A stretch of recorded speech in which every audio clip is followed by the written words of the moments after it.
que en el ámbito laboral pues sabemos que ha tenido una serie de cambios altibajos que inician literalmente con la expedición de la Constitución de 1917. No hay que olvidar que el modelo de los derechos de los trabajadores, y por tanto el modelo legislativo laboral, empezó como un ámbito no de estricta aplicación federal. Lo que nosotros conocemos como la Ley Federal del Trabajo, en realidad al inicio era una potestad que tenían las entidades federativas.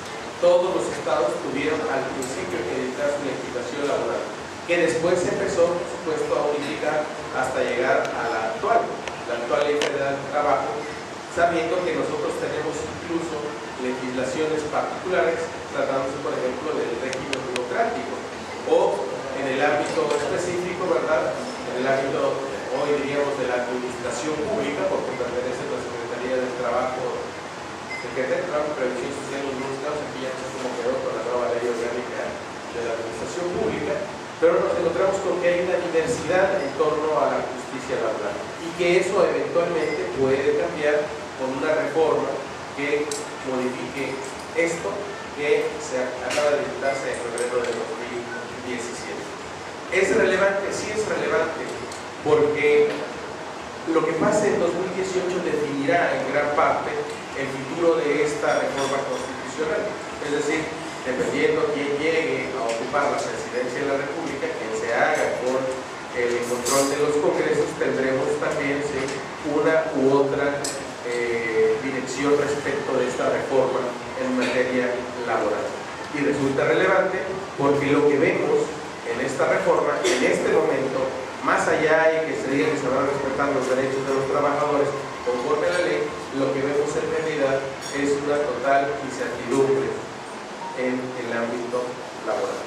Eso es lo que veo, lo que tengo así de bote pronto. Me hubiera gustado que leyéramos todos, ¿verdad?, allá en el proyecto o en la pantalla lo que yo traía preparado para ustedes, pero bueno, no hubo la oportunidad porque se me olvidó decirle a quienes me invitaron que iba a traer una presentación. Pero bueno, yo creo que con eso podríamos empezar un diálogo del que yo me podré siempre apoyar en estas diapositivas, que además no puedo ni manejar, ya me di cuenta, porque le doy enter. A mi edad ya esto es tecnología de punta y es difícil. Solamente les diré cuáles son los pendientes que quedan para que se advierta la dificultad, los pendientes que quedan tras la reforma constitucional y para lo cual se tiene a partir del 25 de febrero a más tardar un año. La primera es la elaboración de las leyes secundarias relacionadas con el derecho de huelga o a huelga, fijar el número de trabajadores para la demanda de la firma de un contrato colectivo, entrar en un proceso de transición de las juntas federal y local al Poder Judicial, federal o local, determinar presupuestos de operación, creación de centros de conciliación especializados y capacitación de los actuales trabajadores de las juntas que puedan incorporarse al nuevo sistema de justicia laboral si fuera efectivamente ese el objetivo, que no está definido realmente en la legislación. Esa es una presunción que tenemos. ¿Cómo vamos a desperdiciar recursos humanos que tienen una formación, una capacitación durante años? Es lo lógico, pero ustedes saben que en este país lo lógico ha dejado de tener cabida en los espacios de decisiones gubernativas. Así que yo dejaría ahí, ustedes me dicen por dónde caminamos y yo con todo gusto respondo sus preguntas.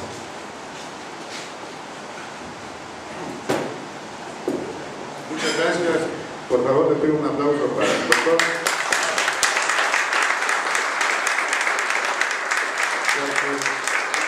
Seguramente las preguntas que vienen, pues bueno, van a tener mucho quisquillo. ¿Sabe sesión de preguntas y respuestas que quiera participar? Por favor, levante la mano. Solamente los socios pueden participar. Licenciada Virginia Serrano.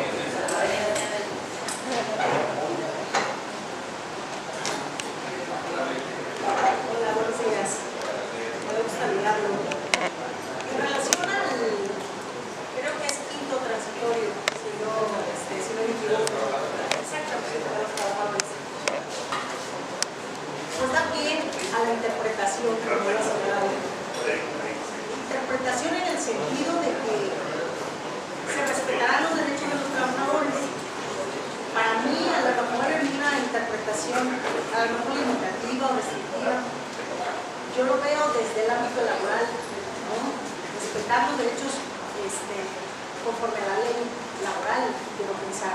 por el trabajo desempeñado durante muchos años en las juntas de conciliación.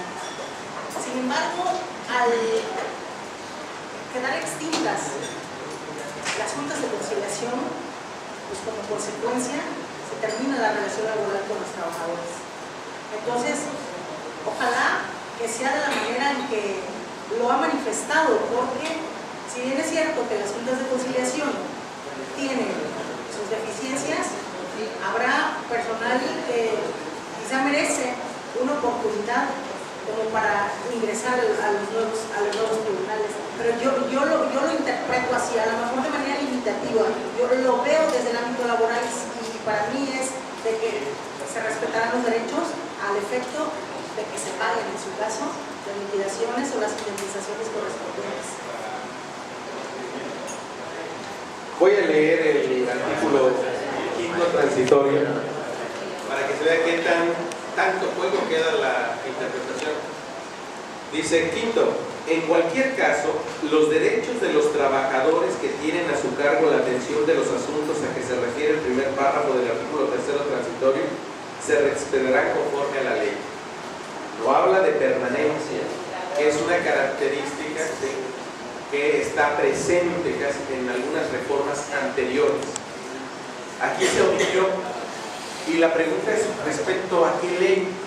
Y efectivamente el gran problema es que pudiera pensarse, dado que, y leemos los artículos anteriores, y no se habla de nuevas leyes propiamente, sino de adecuación, nos hace pensar de manera perversa que se está pensando solamente en los derechos que le corresponden a un trabajador después de que su centro de trabajo sea disuelto. ¿Sí? Lamentablemente así está disuelto, se puede interpretar. Porque en el colmo de la interpretación pesimista, lo que encontramos es lo siguiente. Sexto, las autoridades competentes y las juntas de conciliación y arbitraje deberán transferir los expedientes y documentación que en el ámbito de sus respectivas competencias tengan bajo su atención y resguardo al organismo descentralizado. Eso es la parte de la sexta, la segunda parte. El primero, igual, deberán transferir procedimientos expedientes que en el ámbito de su competencia tengan bajo su atención a los tribunales laborales y a los centros de conciliación que se encargarán de resolver las diferencias y los conflictos entre patrones y trabajadores. Dado que ella no insiste, pues se les está diciendo, no se les olvide que tienen que entregar todo antes de irse. No se vayan a ir y cierren con llave, no dejen abierto, pero váyanse de manera pesimista. ¿Qué es lo que la lógica para un académico diría debe prevalecer? La lógica que debiera prevalecer es la de trabajadores, recursos humanos que conocen la materia, deberían quererse resolver todos los asuntos, deberían incorporarse. Eso es el ideal. Déjenme decirles que hace 18, 19 años, no 18 años, nosotros hicimos un trabajo en el Instituto de la Judicatura Federal, donde trabajaba ahí como investigador, precisamente para la incorporación de todas las áreas de justicia laboral del país al Poder Judicial de la Federación. ¿Qué fue lo que resultó? Lo que resultó fue que había demasiados vicios en términos académicos y en términos sociales que estaban presentes en el ámbito de la justicia laboral. Yo debo compartirles que mi primera experiencia como abogado fue en el Tribunal de Justicia, en el Tribunal de Conciliación y Arbitraje aquí en el Estado, en el bufete jurídico gratuito de la universidad. Me tocó llegar y realmente mis primeras audiencias, recuerdo la que ahora es secretaria, era secretaria cuando yo estaba con ellos. Conocer seguramente todo y para mí era genial la materia laboral. Llegaba literalmente y incluía el principio de prooperario y pues uno tenía suplencia de todo literalmente. Para mí la justicia laboral, tal y como románticamente me la vendieron, ¿verdad?, en la licenciatura, pues era una de las mejores justicias que existía en mi país. Y lo veía porque se ganaban asuntos tras asunto, tras asunto. Pero después supimos de muchas de las triquiñuelas que se dan en algunos tribunales o en algunos organismos dedicados a la justicia laboral. Esas fueron las que nosotros tomamos en consideración para decir que el gran problema realmente que existe en la justicia laboral en el país en aquel 2000, estábamos en el Instituto de la Judicatura Federal, eran los vicios que se habían generado con el paso del tiempo. Dentro de ese diagnóstico que se hizo, ustedes conocen muchos diagnósticos que ha hecho la iniciativa privada en el país, dentro de ese diagnóstico que se hizo, el primer hecho era que había necesidad de modificar entonces la formación de quienes participaban en el ámbito de la justicia laboral, que había que capacitar, pero eso porque suponíamos que iba a cambiar la legislación hace 17, 18 años estoy hablando. Al final todo quedó como un proyecto, porque aunque se pensó, esto ha llevado muchos años pensando, nunca se pudo completar. Ustedes recordarán que en aquella misma época es el proyecto de reforma de la ley de amparo, en el año 2000 también. En el año 2000 se hizo el proyecto de reforma de la ley de amparo, se hizo el proyecto para incorporar diversas jurisdicciones al Poder Judicial de la Federación y quedaron dormidos en el tintero. ¿Qué fue lo que pasó? Años después alguien lo volvió a retomar y se aprobó la reforma en materia de amparo en el 2011 y posteriormente ahora se reforma la justicia laboral. No exactamente como se pensó, no exactamente como se pensó, porque ya lo que se quería reformar era la jurisdicción y aquí realmente lo que se reformó fue la administración de la justicia laboral. Este cambio entonces ya estaba pensado, se ha estado reflexionando sobre el mismo durante muchísimos años.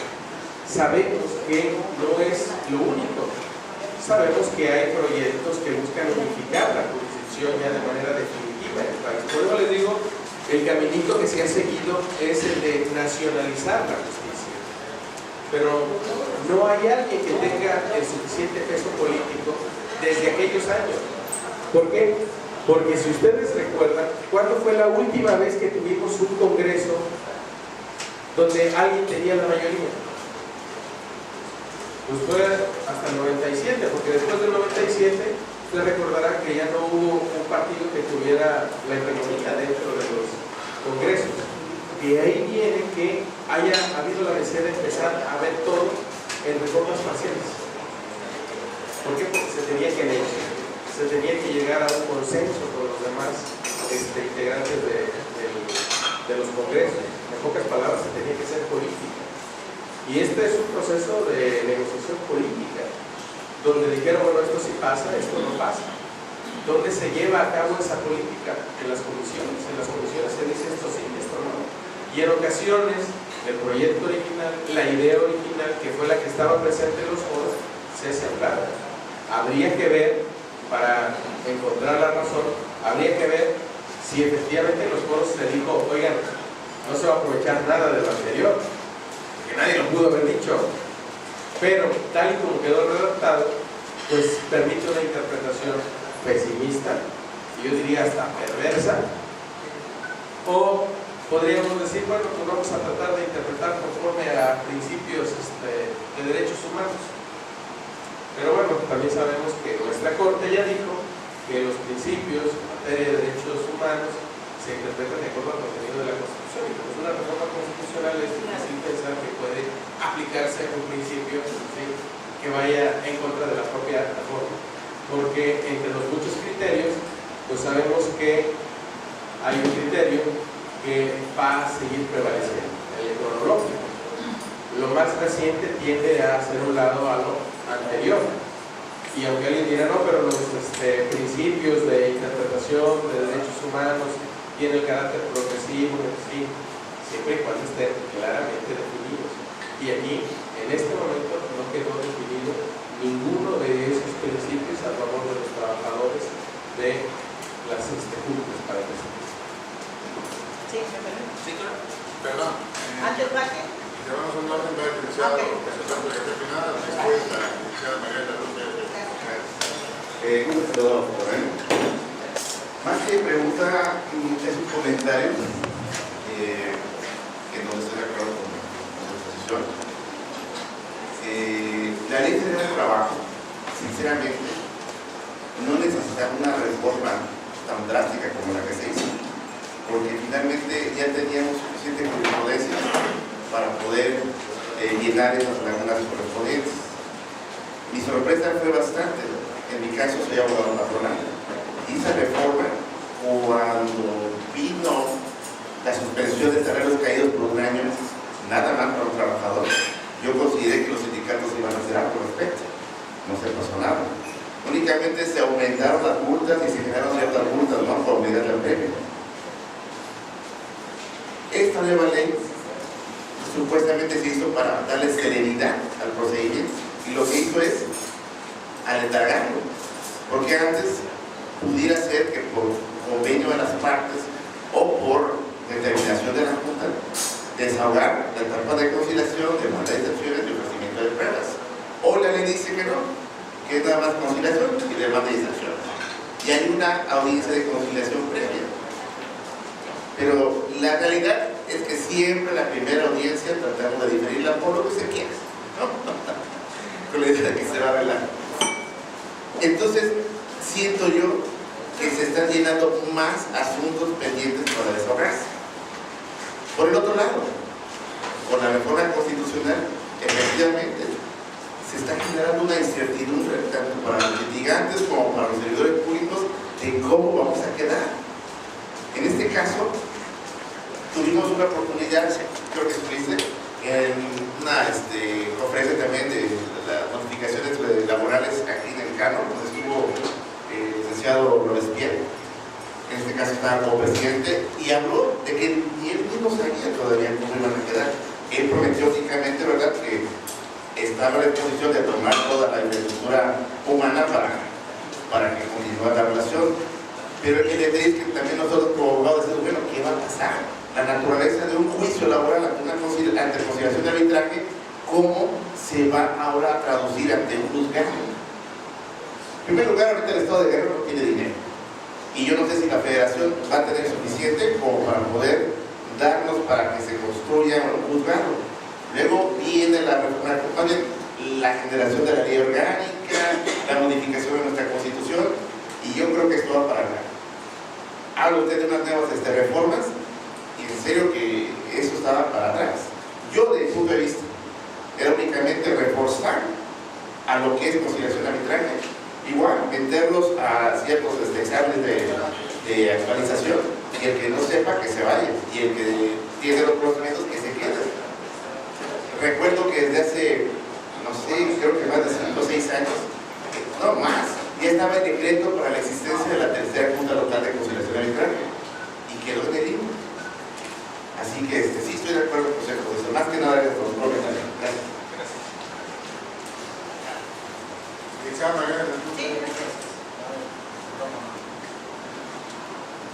Doctor Cienfuegos, bienvenido.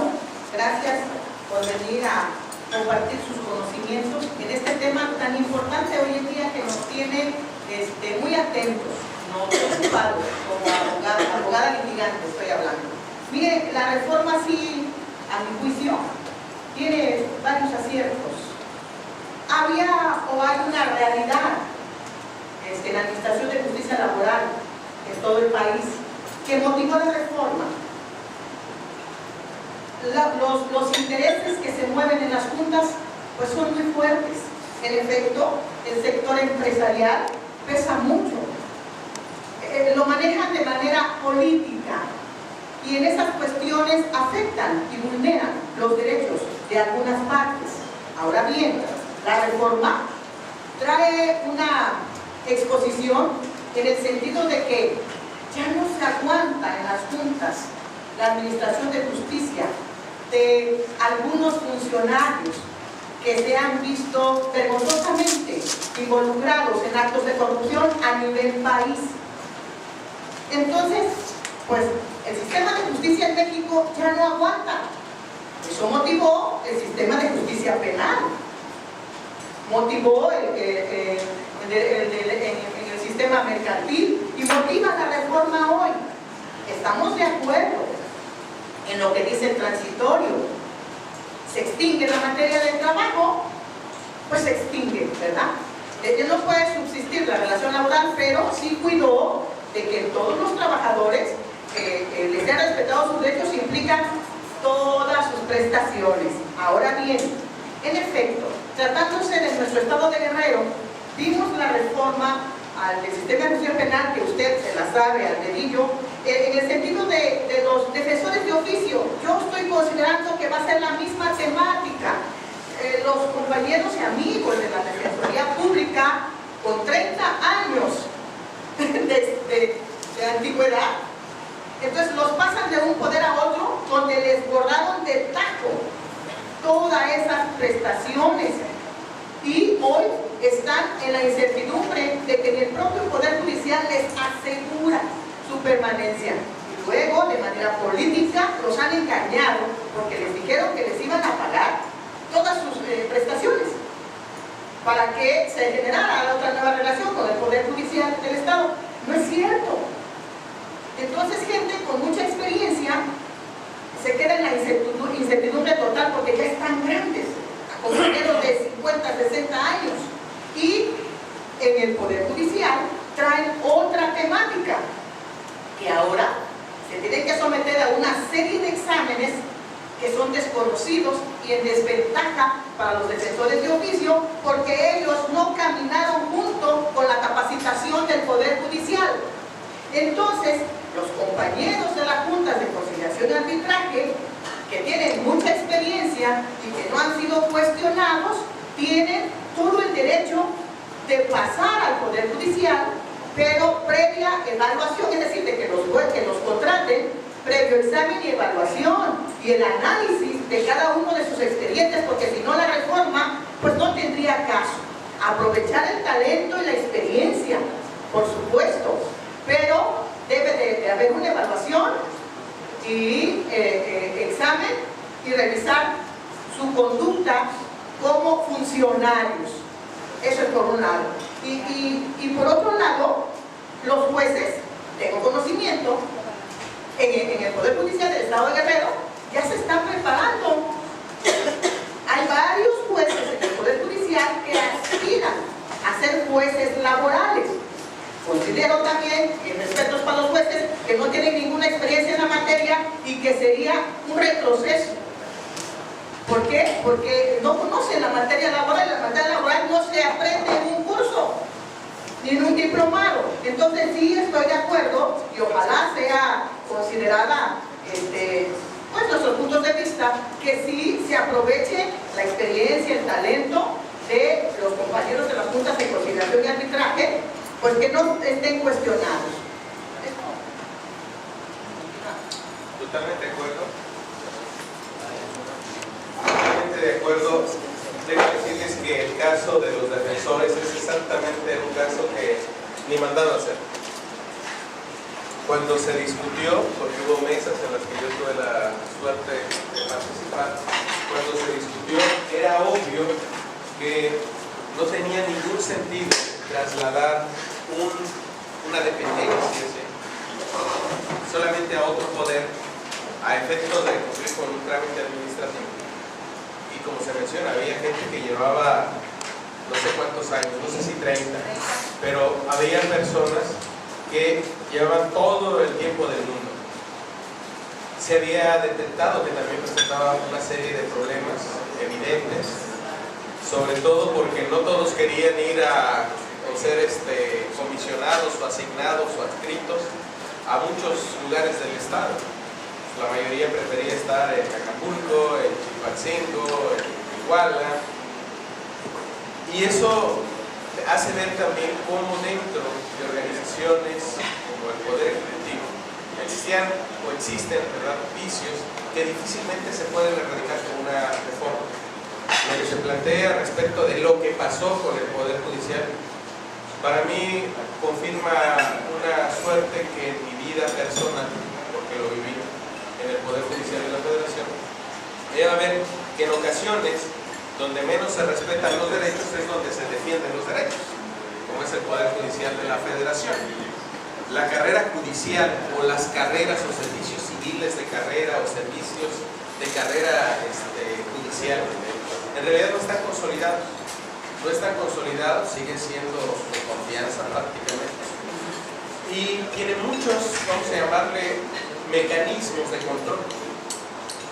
Les diré, una de las críticas que se hacía a esto precisamente es que frente a esa autonomía e independencia que tenía la justicia laboral, cuando se incorpora el Poder Judicial de la Federación va a tener algo que se llama Consejo de la Judicatura Federal, que es un órgano que ha sido castrante de la innovación, de la imaginación de los jueces federales, porque saben que cualquier juez, magistrado, tribunal que se aparte de criterios, inmediatamente se arman expedientes de investigación. ¿Para qué?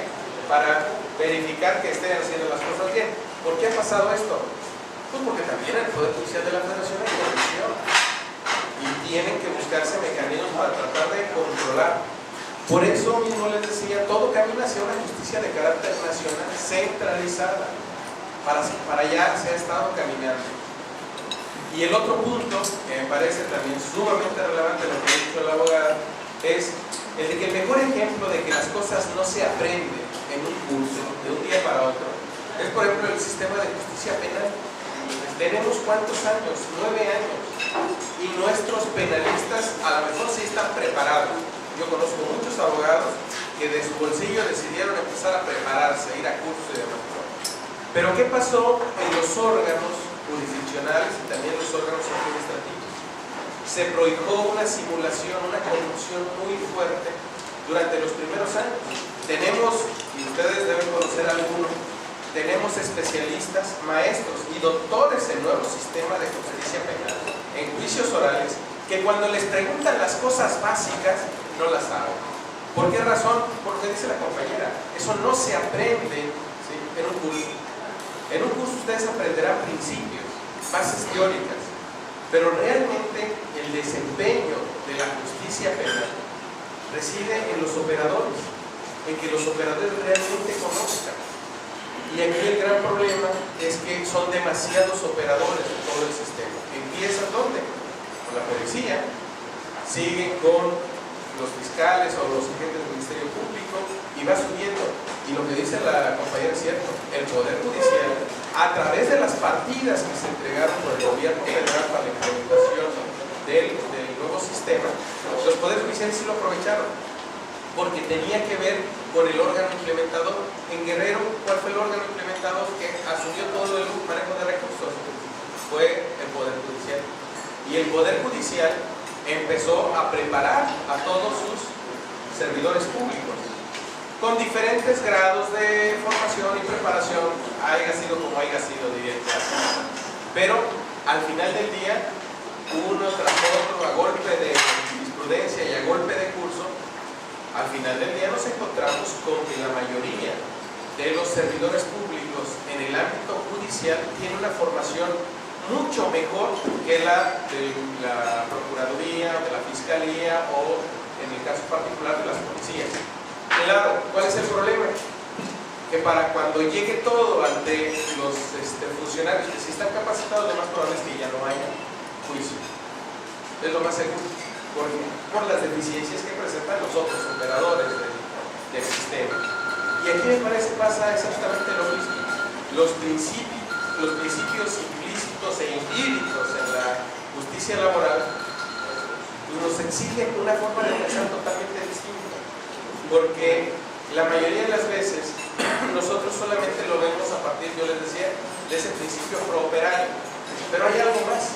Me parece que si hay vamos a llamarle, un ámbito donde la idea de justicia social se hace evidente, es la justicia laboral. La justicia laboral ha tenido esa caracterización. Claro, a muchos ya no les gusta. En plena época del neoliberalismo, hablar todavía de una justicia social en tribunales es bastante chocante, máxime por todas las corruptelas en las que se han incurrido en muchos casos en la justicia laboral. Y la mayoría, insistiría, desconocemos de manera simple cuál es vamos a llamarle, el entorno que tiene la justicia laboral una vez que se lleva ante los órganos de justicia laboral. Cuando nosotros repensamos esta justicia laboral, nos damos la oportunidad también de preguntarnos exactamente esta reforma qué efectos va a tener. qué es lo que se está pensando. Si ustedes ven la reforma, hay un cambio evidente, la obligación de llegar a la conciliación. Y créanme que a mí, que soy mal pensado, me hace reflexionar acerca de cuántas veces se ha conciliado, y no necesariamente a favor del trabajador. O sea, con lo cual el principio pro operario lo tendríamos que hacer a un lado, porque ahora el órgano que se encarga de la conciliación no es un órgano que busca cumplir con un principio. Ese principio literalmente está presente en toda la justicia laboral, que dicen hay mucha jurisprudencia, sí, pero esa jurisprudencia ya no va a ser aplicable cuando se trate de la conciliación, porque tiene una característica distinta. Peor aún, ustedes que no es que sean expertos, no, ustedes que conocen el ámbito forense aquí en el estado, ¿cuántos casos no conocen de, voy a utilizar la palabra, no es exactamente la adecuada, de presión o extorsión para los que acceden a la conciliación? Antes de que se llegue a la conciliación, le llega el aviso, le llega el mensaje a la persona de que concilie o concilie. En un ambiente como el que tiene el estado de Guerrero, como el que tiene México, es muy complicado no tener mecanismos que permitan que esa conciliación sea realmente imparcial, igualitaria. Y no es porque me lo hayan contado, pero en otros países hay despachos que se dedican precisamente al manejo de los que van a ir a la conciliación, es decir, a la parte médica, por supuesto, a la que no puede pagar y que no le conviene que se utilicen esos mecanismos, que en el modelo ideal son buenos, pero que en entornos como este, donde hay una presión económica, donde hay una presión social y a lo mejor hasta delincuencial, difícilmente puede llevarse de la mejor manera posible.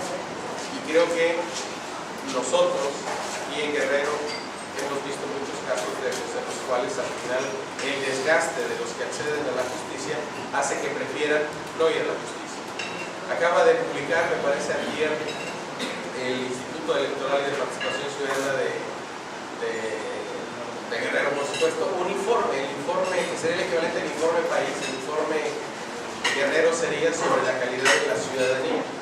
Déjenme recordarles que en el informe país y en las últimas encuestas, la mayoría, una inmensa mayoría de prácticamente más del 60% de los mexicanos ha llegado al punto de decir que ha recurrido a las vías extrajudiciales porque en las judiciales no encuentra la respuesta, no se siente confiado en acudir a las instancias. Y eso en un ámbito donde históricamente nos han dicho que es evidente la disparidad entre las partes, es decir, trabajador y patrón, tiene consecuencias sumamente relevantes. Porque si ya tenemos problemas de por sí con la visión y la confianza que se tiene de los tribunales, ya no les quiero decir qué es lo que va a pasar con mecanismos como el de conciliación en un contexto como el de el trabajo de nuestro Estado, por citar un caso. Licenciado Ruperto, y continuamos.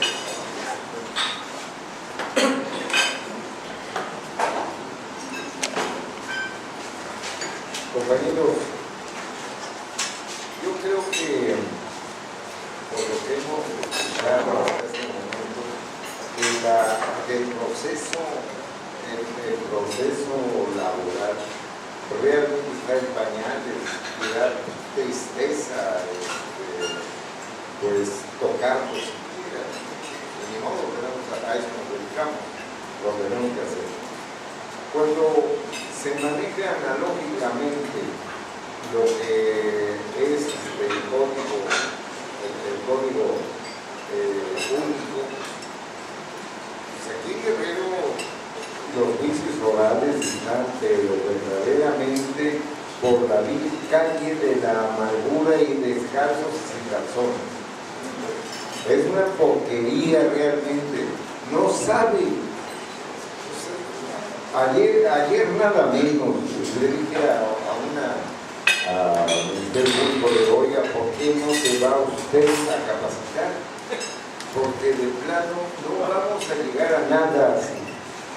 Ahora, que pusieron ahí 4 sillitas más para que se siente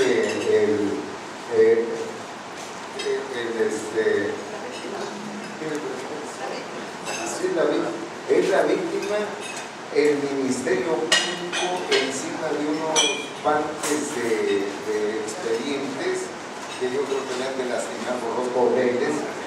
Es una cosa terrible. Y no saben realmente cuando se les dice, bueno, cuál es la mecánica. Acusa, tú dices que lo estás acusando, ¿de qué lo estás acusando? No saben ni siquiera integrar los hechos. Eso por el otro lado, no nada más en materia laboral se da este tipo de anarquía. Si bien es cierto, como usted lo dice, que la reforma fueron para implementar la cuestión jurisdiccional, o sea, hacer el cambio jurisdiccional, y que se quedaron en el ámbito administrativo, estoy de acuerdo con usted, pero ¿sabe qué? Es muy triste que no sepamos ni siquiera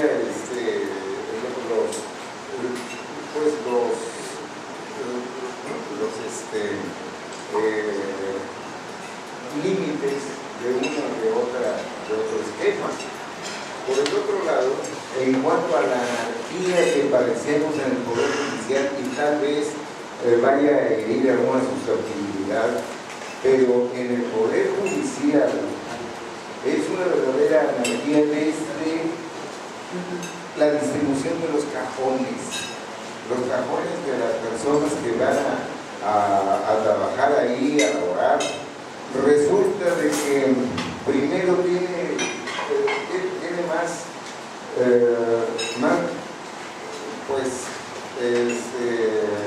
prelación la querida del juez que de un secretario que se la pasa de proyectista lunes, martes, miércoles, jueves, viernes, el sábado y el domingo no están con su familia porque tienen que estar haciendo los proyectos. Sin embargo, su carro está afuera, ahí se lo cuidan los policías a ver a qué hora se descuidan y se lo desvalijan. Porque desgraciadamente hasta en ese orden estamos mal. Luego, cuando pasamos a la cuestión de que no se tiene de cómo van a quedar laboralmente los empleados del Poder Judicial, es sencillo. Bueno, van a quedar exactamente como quedaron los trabajadores al servicio del gobierno del Estado, donde se le puso un transitorio que jamás, un transitorio que decía, mientras no se dicta el ordenamiento que regule la relación laboral entre los trabajadores de los municipios, ¿no? Vamos a estar en sencilla aplicando lo anterior. Nunca se hizo ni el mínimo esfuerzo. Me acuerdo perfectamente de una reunión que tuvimos con el secretario general de gobierno, está en la actualidad, cuando recordábamos ese aspecto. Me dijo, ya licenciado, ¿y por qué no lo hace? Pero ¿por qué cuánto me vas a pagar, cabrón? Nada más para empezar. No, así me dijo que yo se lo hiciera. Bueno, desde luego que la ignorancia que caracteriza al licenciado Salazar Arce, pues es muy característica en cualquier politiquillo de cuarta categoría que andan comprando por acá. Ayer nada menos, y que nos sirva como un dato chusco, vino Diego Fernández de Ceballos, estuvo en unas reuniones con el chaparrito, que le dicen el nombre ahí el diabólico, el chon. Vino y lo presentaron como doctor en Derecho, Diego Fernández de Ceballos. Nada más yo le quisiera preguntar a ese tipo, ¿dónde estudió? ¿En qué universidad lo hizo? ¿Qué horario desempeñaba? Si siempre se la pasa tratando de robar en el pueblo. Y lo digo, yo fui de Acción Nacional durante toda mi vida y lo he sido y con eso.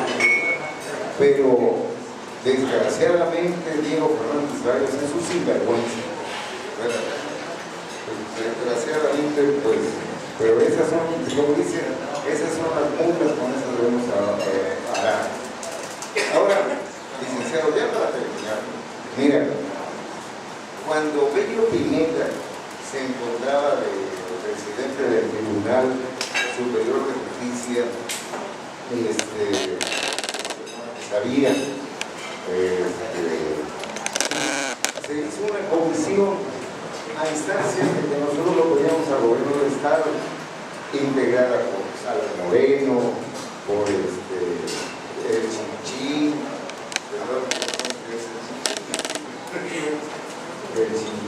Sala Moreno, el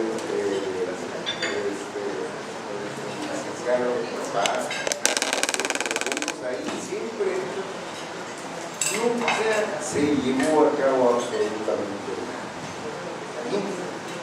Nunca avanzamos. Y realmente es lo que ahora Guerrero fue pionero en ese sentido. Fue pionero en el sentido de que nosotros estábamos pidiendo que se incorporara al Poder Judicial la cuestión laboral, porque así se pretendía evitar un poco la corrupción de la que no se escapa muy poca gente que trabaja en la Junta de Conciliación. Hay una, por ahí, no voy a decir su nombre porque pues sería muy personal, pero una chaparrita ahí que le gusta andar poniéndose en zapatillas altas y enseñando pierna y todo. Esa muchacha es muy ratera y no se han dado cuenta los magistrados, los presidentes de las juntas, no se han dado cuenta de que esa sinvergüenza debería de estar en un reclusorio, no impartiendo justicia.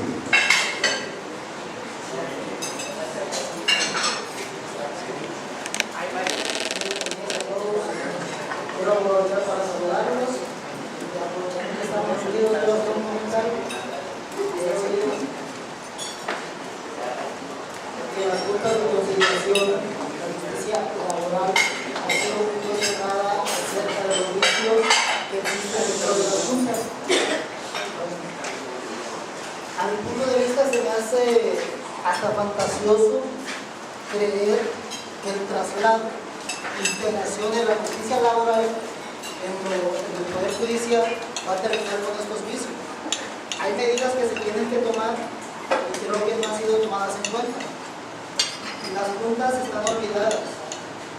Hay mucha falta de recurso material y humano en ellas, falta de capacitación, unos buenos salarios y, bueno, siendo optimista, quiero pensar que ojalá y todos estos cambios que se van a dar en la justicia laboral conviertan esta nueva justicia laboral en una justicia laboral eficiente que todos esperamos.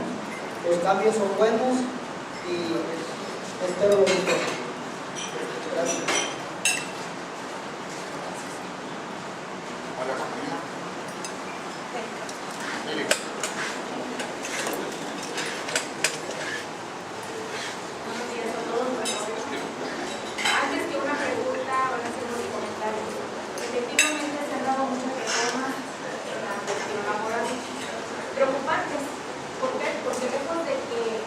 El sistema de administración de justicia vaya avanzando, va retrocediendo.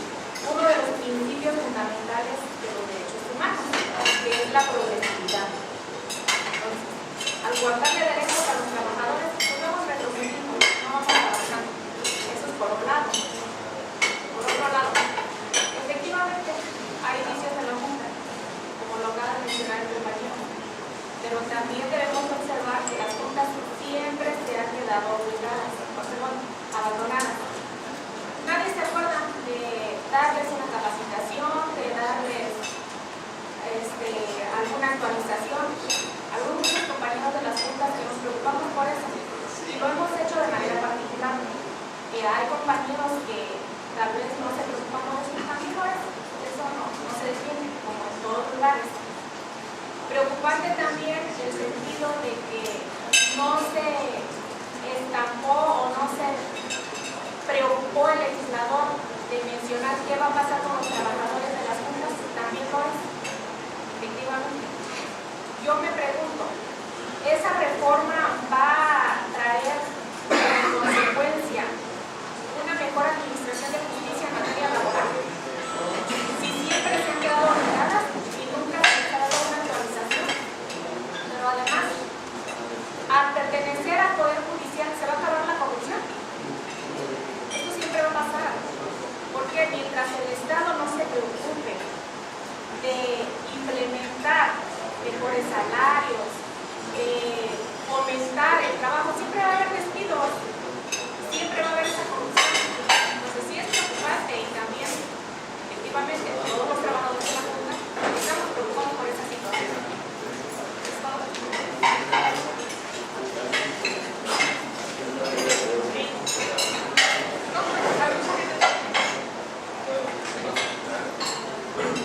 Bueno, a mí me parece que la compañera Flores es un tema que es muy importante.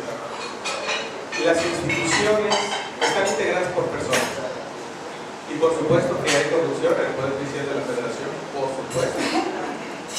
Muchos no lo conocen. Son pocos los expedientes que se han integrado.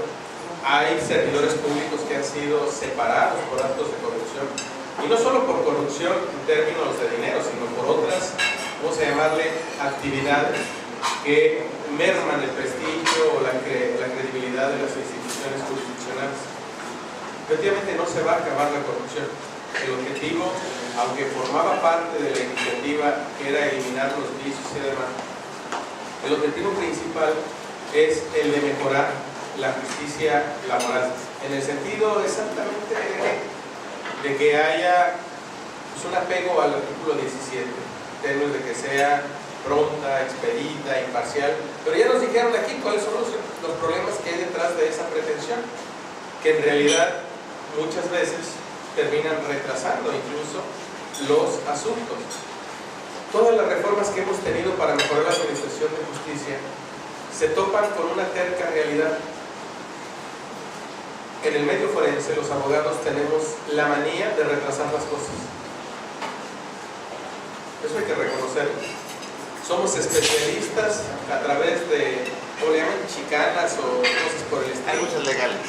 Argucias legales. Argucias legales. Para retrasar las cosas. Y la corrupción también está del lado de los abogados.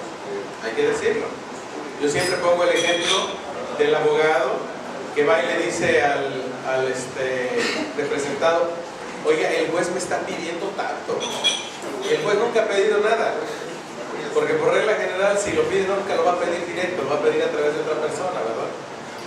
Y va aquella persona y entrega el dinero, y cuando sale la sentencia en contra dice: no, es que la otra parte ofreció más. La corrupción se da de aquel lado y de este lado, y esto es algo muy importante. Si nos quejamos de que aquí hay mucha corrupción en el estado de Guerrero, es porque hay mucha corrupción en el lado forense, porque para que un juez se corrompa necesita un litigante que se corrompa. Es una cuestión compartida, y esto es muy importante. No acabamos con la corrupción si no empezamos exactamente a dejar de que ese fue el compañero, de que esta mujer que él identifica como una ratera, ¿sí?, pues ya no le entregue el dinero. En el momento en que se corte eso, mejoran las cosas. Pero es una ratera, ahí está, te voy a dar eso. ¿De qué me sirve eso?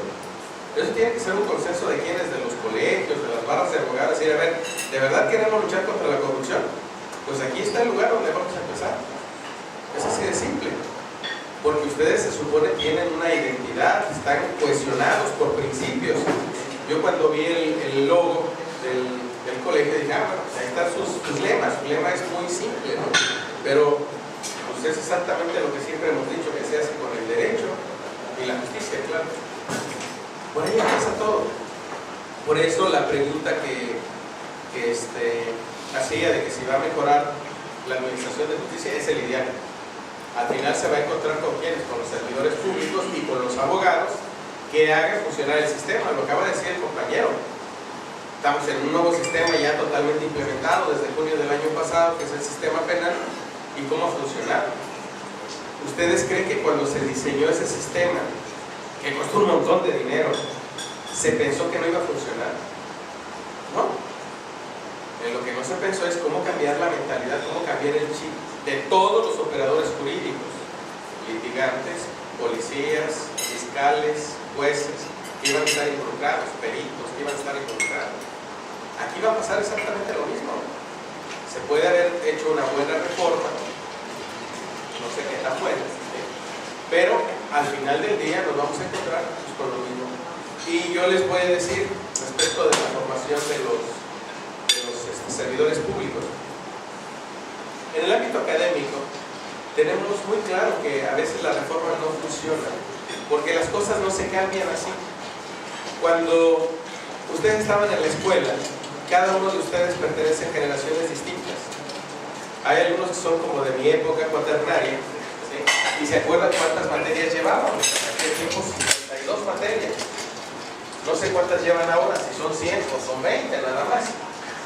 Lo que sí sé es que es muy probable que el maestro que me dio a mí un contenido les haya vuelto a dar el contenido a ustedes. ¿Qué significa? Pues que tenemos profesores que llevan 40, 30 años dando clases, que los programas cambian, que las leyes cambian, pero ellos siguen repitiendo lo mismo. Podremos tener los mejores planes de estudios, podremos tener programas de avanzada, pero el problema es que los maestros siguen siendo los mismos. De nada sirvió el cambio acá. ¿Por qué? Porque el maestro es exactamente lo mismo. Y esas reticencias las hemos visto en todas partes.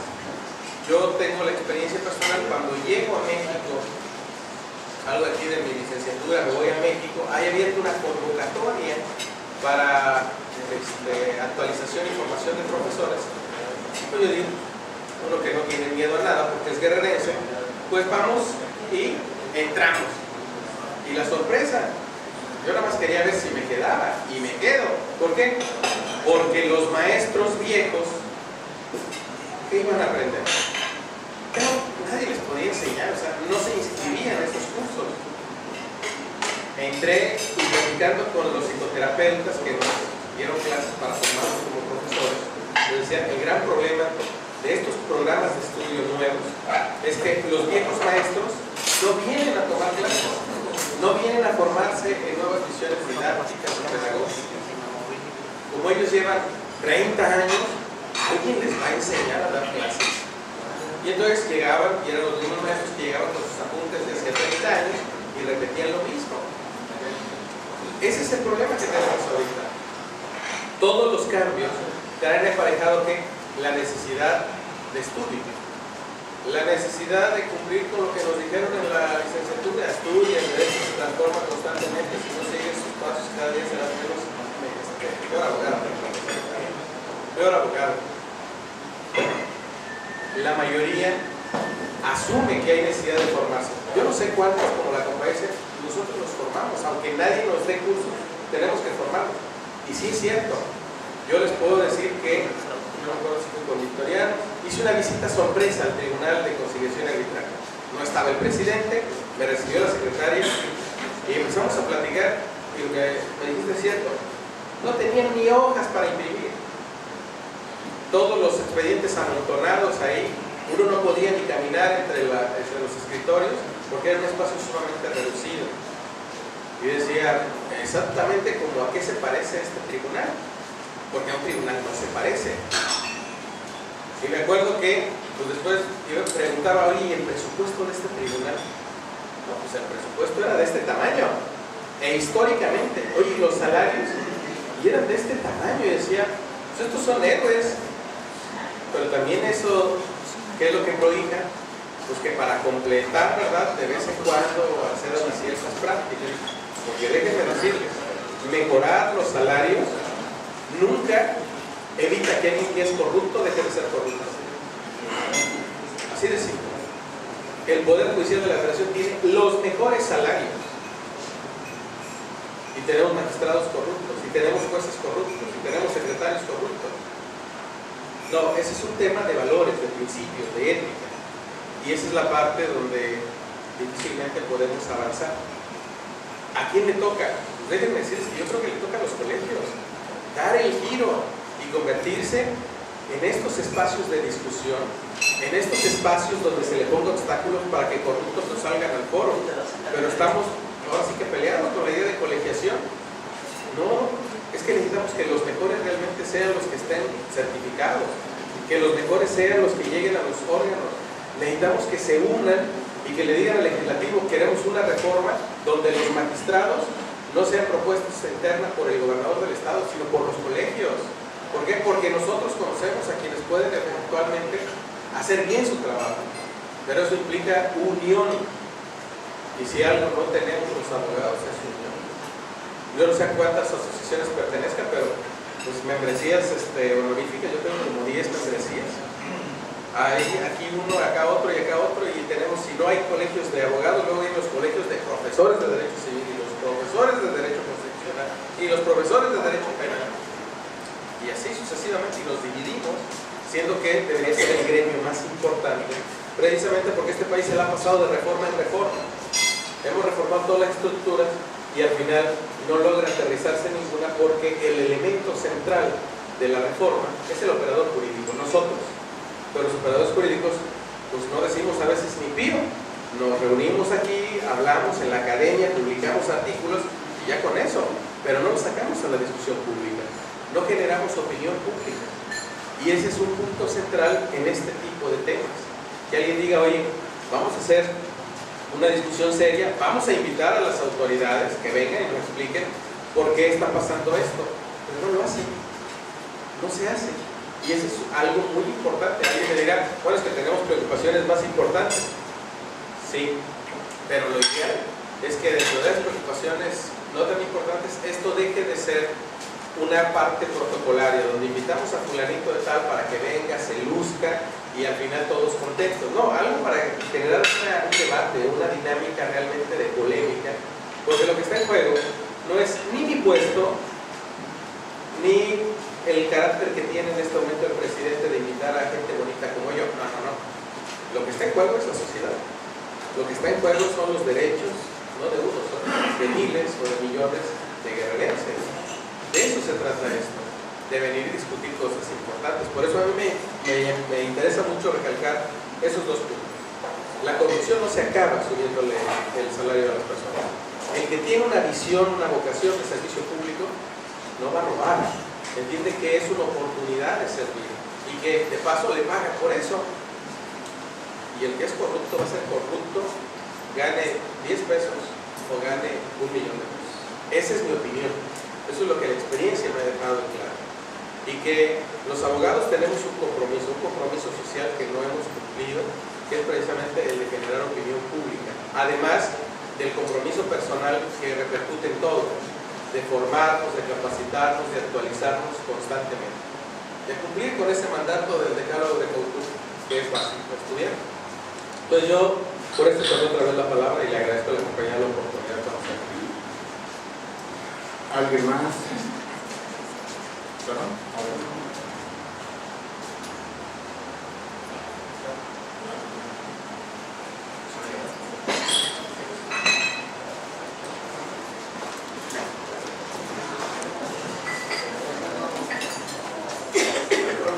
Doctor, pues miren, queremos aprovechar su experiencia como académico, pero también su experiencia como secretario general de gobierno del estado de Guerrero, donde vivió y conoció todos los problemas que tenemos en el Estado. Miren, si la reforma señala que tenemos hasta febrero del 2018 para la transición de las juntas, y hoy estamos en mayo 2017, y si el presidente del tribunal que se fue decía yo no sé mi papá, y lo sabemos, ahora, y que no tuvo ni siquiera un plan para empezar a trabajar en la transición. Ahora, el presidente que está hoy tiene mucha experiencia y carrera judicial, el presidente de justicia, mis respetos, pero a la fecha no sabemos, no conocemos los abogados que tanto el Poder Ejecutivo como el Poder Legislativo se hayan sentado para ver la transición. Primero, el Poder Judicial, lo decía perfectamente bien el licenciado Ruperto, tiene muchísimos problemas, incluso con sus trabajadores. Marchas, plantones en la historia del Poder Judicial, y a mis 30 años de ejercicio profesional, se habían tomado las instalaciones, se había durado 45 días tomado los tribunales de justicia. Tiene un problema fuertísimo con sus trabajadores, que tienen años ahí, y que los secretarios, de acuerdo para abajo, no tienen ninguna seguridad social. Entonces, ¿cómo va a traer este nuevo sistema de justicia cuando ni siquiera se ha diseñado la estructura? A ver, ¿qué dice la ley? Jueces laborales, ¿y qué? ¿Cuál es la estructura? Como un juzgado de primera instancia, secretario